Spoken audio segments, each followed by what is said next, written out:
Hello friends, it's been a while. I'm back. Hello, my name is Max, my pronouns are they, them. Welcome to, or welcome back to my channel. On this channel we talk about all things books and reading and my experience as an autistic ADHDer. I'm currently drinking a very gross looking smoothie, so I won't show you, but it's banana and protein powder and cacao powder and oat milk. And it's currently a very lovely and warm spring afternoon here in England, which is lovely. So the freezing cold smoothie is great. I'm so out of practice, this is so weird. I don't actually know how long I've been gone. I've had a significant amount of time off YouTube. So I haven't uploaded since a month ago, and before that I think was another couple of weeks before that. But I feel like it's been longer.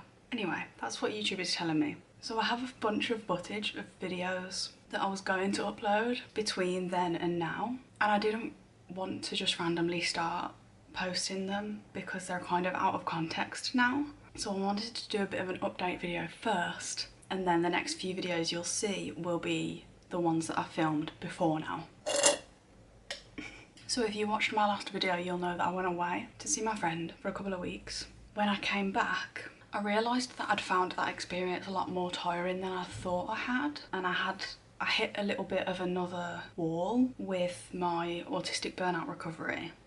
If you don't know, if this is the first time you're watching me, I'm autistic and I've been dealing with autistic burnout since last September, October time, and there have been some factors within my life, like trying to find myself a place to live and move, that have kind of stopped me from being able to fully recover from burnout. But it was going okay. So then I went on this trip and it was great. It was a great trip, but it wasn't the best thing specifically for the autistic burnout. I socialised quite a bit, which I didn't realise at the time was too much for me, and then it hit me afterwards. So that was the first thing. I also, during that time, and you'll know also, again, if you've watched my last video, I got into kind of a reading slump during that time, and I haven't fully got back to my normal level of reading since then, which is okay. It's slowly coming back, but so I got into a reading slump then as well. Then I ended up having a little bit of time to try and decompress, but also some other life stuff was happening, and then I ended up going on another trip, which was very, what's the word? Spontaneous. It was very spontaneous, but it was something that needed to happen. Basically, I ended up doing this trip with my friend to scout out a different part of the country to see if we would potentially want to live there. I'd never been to this place before, but I really felt drawn to explore it, to understand whether I would want to live there or not, because for me it's important to try not to move more than is necessary. So what I'd really like to be able to do when I move, which is going to happen within the next 6 months, I'd like to be able to find somewhere where I can have a secure rental contract that there's the potential to renew, and I would be happy to live there for a number of years, like best case scenario. So we went down to that area, and the situation was that we were sharing a camper van to do this trip, which honestly was the best case scenario. Like, it was the best option for what we needed to do, for how we needed to be able to move around to different places, to explore different towns and villages, to really immerse ourselves in the area. It was the perfect thing for that. Like, I've thought about it since then, thinking like, imagine if we were in an Airbnb and we were coming to and from the same place every single day. We wouldn't have had the freedom to have done what we did. But, and you'll know if you've experienced this, living out of a camper van, there are so many decisions to make on a daily basis. There are decisions to make about food, there are decisions to make about where you're going to park to cook, there are decisions about where you're going to go to the toilet, there are decisions about where you're going to sleep every single night. There are concerns about, if you go to sleep here, will you get a knock in the middle of the night saying that you need to move on? Like, there's all these things to consider every single day. And it's very much a lifestyle that takes a lot of executive functioning capacity, which I just do not have. And also, living in a confined space with another human being, not having my own space to be able to shut the door and decompress, being cramped with another person. And don't get me wrong, like, I did this with my best friend, so I wouldn't have been able to do it with anybody else. But tensions arose, we got frustrated with each other, we were both completely exhausted by the end of it, and I was already at a stage beginning this trip where I was struggling to continue on a recovery trajectory from burnout. Like, I already felt like I was going downhill a little bit. So as much as this trip was really, really useful and needed to happen in terms of what's gonna happen in my life moving forward, and I'm so incredibly grateful for that, the reality also was that it affected me in negative ways too. So since coming back a week and a half or so ago, I'm definitely way more further back into burnout than I was. I have so little energy. I've been having flare-ups of certain physical things going on. I've been to-ing and fro-ing with doctors, and I've had some like health related revelations, which maybe I'll talk about in another video soon. But that's where I've been, and that's why I've been gone. I also made myself a coffee because I struggle to just drink or eat really, really cold things without also having something warm for my stomach. Like, my tummy just does not like it. So we're having coffee too. So feel free, if you haven't already, to pause this video and go get yourself a lovely heartwarming cup of coffee or tea or your hot beverage of choice. Cheers. Oh yeah, oh, I needed an afternoon coffee. Oh, that's so nice. So, maybe I'll just chat with you a little bit about my current state of burnout and my current physical state too, and helicopter.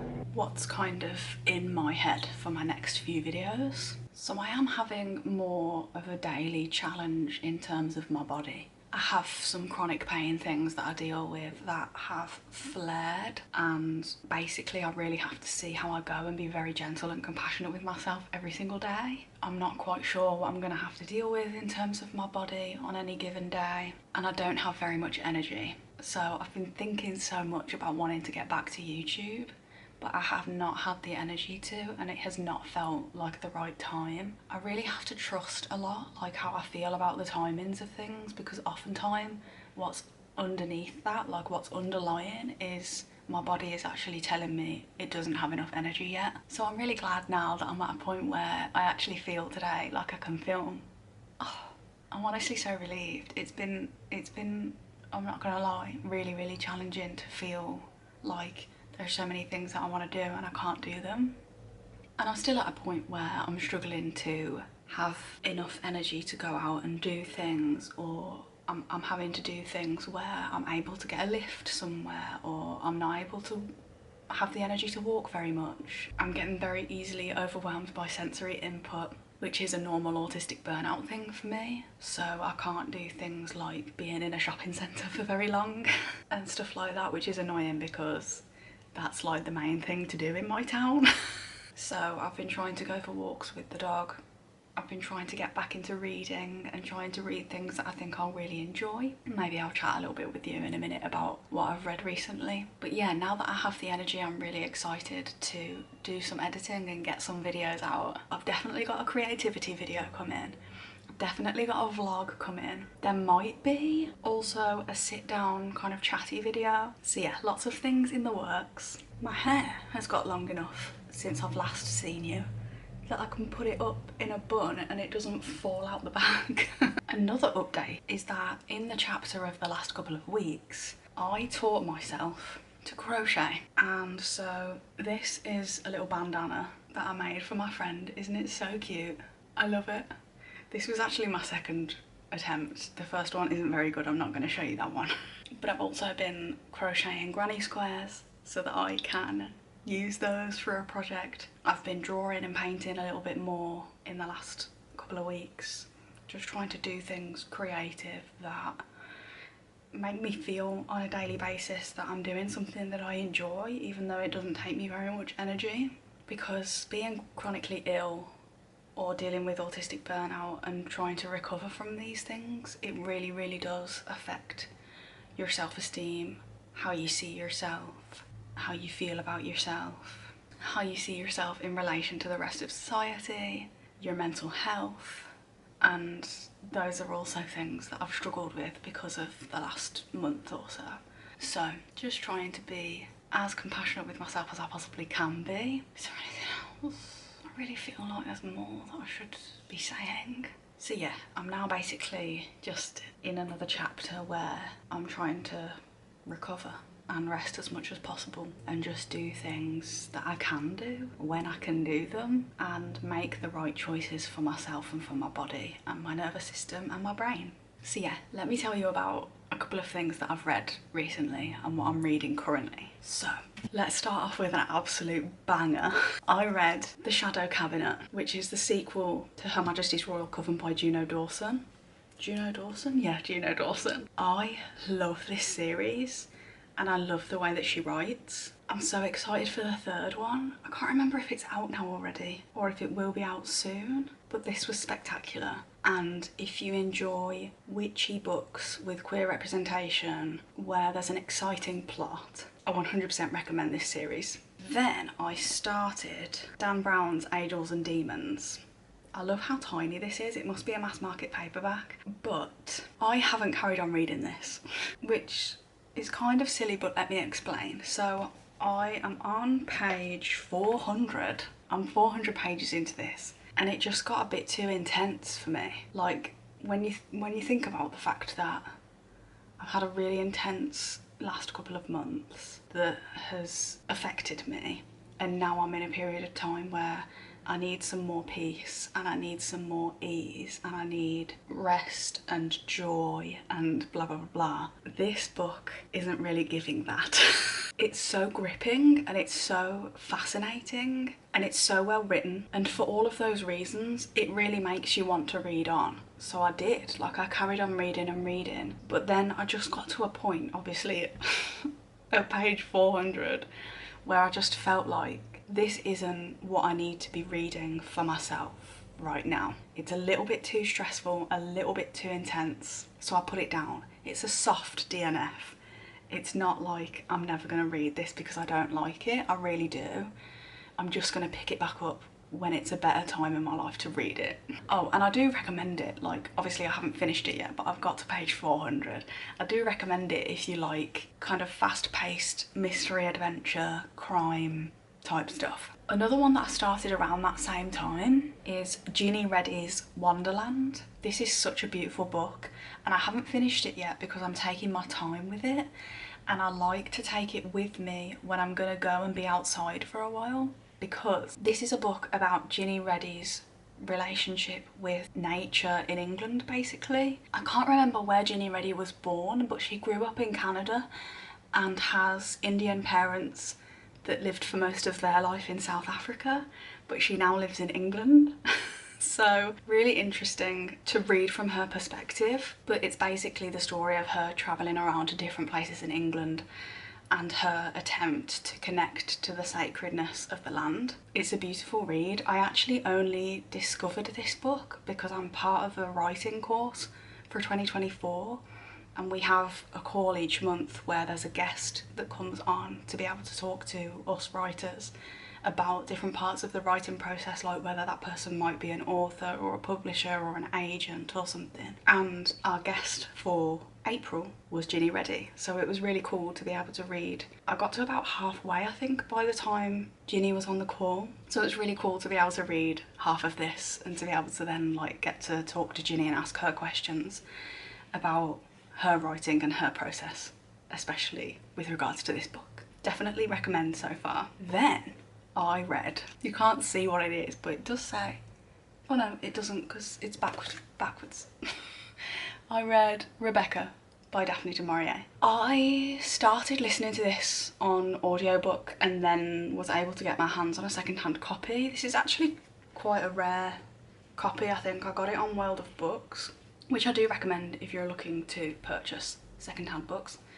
World of Books is great. It has that really old book, old library type of smell, which is obviously wonderful. This was really interesting. It wasn't what I was expecting it to be, actually. I was expecting there to be a bit more like supernatural, almost like ghost type stuff going on, but it wasn't that. There is, I'm just trying to think so that I don't say a spoiler. There is a death that takes place and you kind of know that from the off, but it is questioned. You're kind of curious when you start this book to know whether that death was a murder or not and what happened to this woman basically. The main character of this, it's really cool actually because the main character is never named.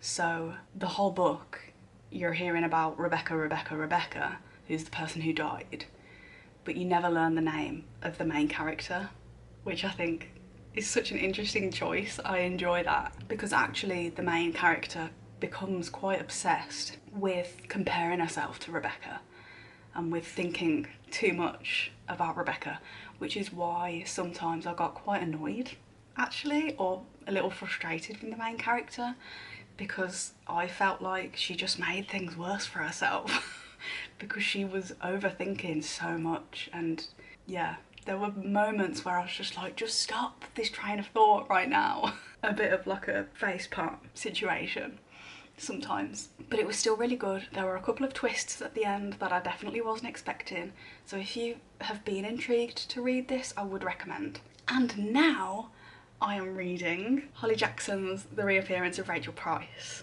I'm very grateful because my sister actually bought me a copy of this.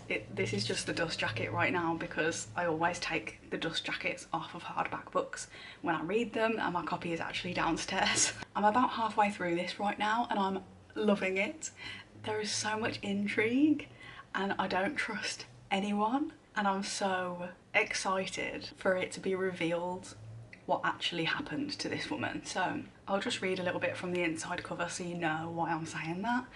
It says 18-year-old Belle has lived her whole life in the shadow of her mum's mysterious disappearance. 16 years ago, Rachel Price vanished and young Belle was the only witness. Rachel is gone, presumed dead. The case is dragged up from the past when the Price family agrees to a true crime documentary. Belle can't wait for filming to end, for life to go back to normal. But then Rachel Price reappears and life will never be normal again. So Holly Jackson is also the author of the Good Girl's Guide to Murder trilogy, which I absolutely loved, and also 5 Survive, which I did love but not as much. I think I'm enjoying this more than 5 Survive, I must say. So yeah, that's my reading update. Thank you so much for joining me for this video. Thank you so much for spending the time with me to hear my updates, to hear what's been going on. Please let me know down in the comments what you've been up to while you've been watching this video. I would love to know if I've been on in the background while you've been doing your ironing. If I've been on while you've been doing a puzzle, let me know what you've been up to. And I'm excited to get some more videos out to you in the next couple of weeks. Please subscribe if you haven't already because it really helps me, and I will see you soon. Bye!